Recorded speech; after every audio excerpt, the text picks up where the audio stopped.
In 2002, Toyota quietly surpassed General Motors in a metric that went largely unnoticed by the market at the time. Return on capital employed, not revenue, not profit, capital efficiency. What followed was a decade-long shift in global auto dominance. Toyota didn't just outsell its rivals, it consistently outperformed them operationally. While others chased growth with bloated balance sheets, Toyota squeezed more value from every dollar of capital. This single metric, return on capital employed, had predicted what most analysts missed. The company best at turning capital into profit would win the long game. And to understand why that matters more than ever in today's capital-tight world, we need to unpack exactly what return on capital employed is and why it's one of the most important numbers in all of finance. At its core, return on capital employed is a measure of capital efficiency. It tells you how much operating profit a company earns for every dollar of capital it puts to work, both from shareholders and lenders. The formula is simple. Return on capital employed equals EBIT divided by capital employed. EBIT stands for earnings before interest and taxes. It measures profit from a company's core operations before the effects of financing costs and income taxes. By excluding non-operating items, EBIT provides a clear view of the business's underlying operating performance. And capital employed? That's the total permanent capital in the business, usually calculated as total assets minus current liabilities. It's the long-term financial muscle behind the company's operations. If EBIT is your car's horsepower, capital employed is the size of the engine. Return on capital employed shows how efficiently that engine turns power into forward motion. But here's where it gets even more revealing. Because unlike return on equity, return on capital employed doesn't ignore debt.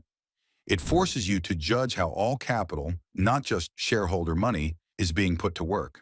And that distinction becomes crucial when we look at what separates good companies from great ones. Let's imagine two companies. Both earn $1 billion in profit, but one needed $10 billion in capital to get there. The other needed just $4 billion. Who's the better operator? Clearly the second one, and return on capital employed reveals that difference instantly. While both firms may have similar earnings, only one is truly efficient with capital. Companies with high return on capital employed firms are often quietly dominant. They get more from the capital they deploy, which helps drive stronger returns and long-term compounding. That's why top investors from Terry Smith to Joel Greenblatt use return on capital employed to filter for companies with sustainable competitive moats. When return on capital employed consistently exceeds a firm's cost of capital, say 15% versus a 10% WACC, it means the company is creating value with every reinvested dollar. But when return on capital employed falls below WACC, the company is likely destroying value, even if earnings look healthy on the surface. And that brings us to an even deeper insight: how return on capital employed stacks up against two of its closest cousins. Return on capital employed, return on invested capital, and return on equity. Three metrics, three complementary lenses. Return on equity looks at net income relative to shareholder equity. But here's the problem: it ignores debt. A highly leveraged company can juice its return on equity artificially by taking on more debt, even if that debt adds risk. Return on invested capital solves for this by focusing only on the capital tied to core operations, excluding excess cash or non-operating assets. It uses NOPAT, which adjusts EBIT for taxes. That makes return on invested capital more refined, but also a bit narrower in scope. It's ideal when you want to isolate operational performance from noise. Return on capital employed, on the other hand, takes a broader view. It looks at EBIT before tax and evaluates total capital employed, including both equity and long-term debt. That makes it uniquely useful when comparing businesses across different capital structures or industries, especially in sectors where leverage is part of the model, like telecoms or manufacturing. So when should you use each? Use return on equity to evaluate returns to shareholders and capital stewardship. Use return on invested capital to measure pure operating efficiency on the capital actually invested in the business. Use return on capital employed to judge how well the entire capital base is converted into operating profit. In short, if the question is this company truly good at turning capital into profit? Return on capital employed is often the most informative single metric. But return on capital employed isn't just an investor's metric. It's also a powerful internal compass for management itself. Every company has three main options for using capital: reinvest, acquire, or return it to shareholders. Return on capital employed helps answer the most important question of all. Should this company keep the capital it has?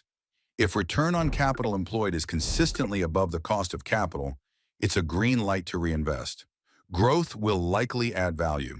But if return on capital employed is declining or consistently below industry peers, it may suggest that the company's new investments are generating lower returns than before, potentially eroding value instead of creating it.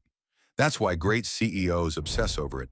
Because return on capital employed isn't just a reflection of today's performance, it's a leading indicator of tomorrow's competitive advantage or decline. Warren Buffett once said, "The best business is one that can employ large amounts of incremental capital at very high rates of return."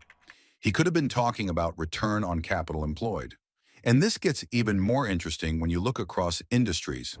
A software firm and a utility company can both be profitable, but they'll likely have very different return on capital employed profiles. Capital-light businesses like tech or services often show sky-high return on capital employed because they can generate enormous profits with relatively little fixed capital employed.